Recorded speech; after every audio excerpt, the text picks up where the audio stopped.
સુરતના ઉધના ખાતે આવેલી લક્ષ્મીનારાયણ ઇન્ડસ્ટ્રીયલ એસ્ટેટ પાસેની જાળીમાંથી એક યુવાનની લાશ મળી આવી હતી।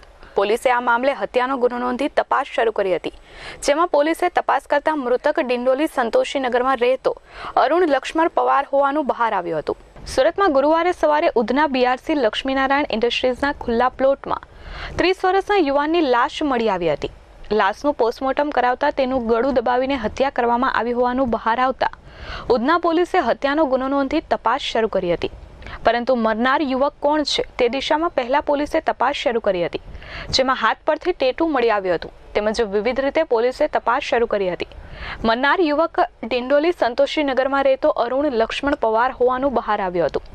અરુણ કડિયાકામની મજૂરી કરતો હતો અને 1 ડિસેમ્બરથી ગુમ થયો હતો, જ્યારે કોઈ હત્યારાએ તેનું ગળું દબાવી હત્યા કર્યા બાદ લાશને ફેંકી ગયો હોય। હત્યારો પરિચિત હોવાનું પોલીસનું અનુમાન છે, જો કે હાલ આ મામલે પોલીસે ઊંડાણપૂર્વક તપાસ હાથ ધરી છે।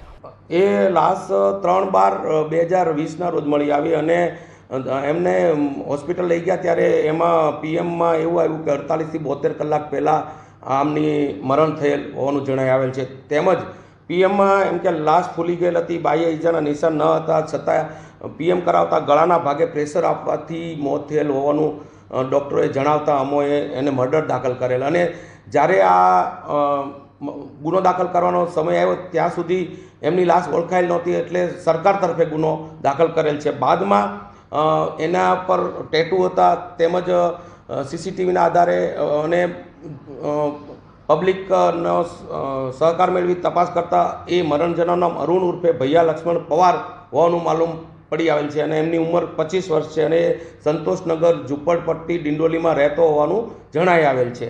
હવે આ ત્યાં રહેતો હોવા છતાં આ જાળીમાં એની લાશ કઈ રીતે આવી અને કંઈ પણ બાહ્ય ઈજા કર્યા વગર એનું મોત કઈ રીતે થયું એ તપાસનો વિષય છે, જેથી કરી અમે શરૂઆતમાં લાશ ઓળખી કાઢી છે। હવે ઉધના પોલીસ તથા એસીપી ડીસીપી અમે લોકો તેની સઘન તપાસ કરી આ હત્યા કોણે કરી હોઈ શકે તેની તપાસ કરી રહેલ છે અને ગુનો શોધી કાઢી આરોપીને પકડવાની તજવીજ કરીશું।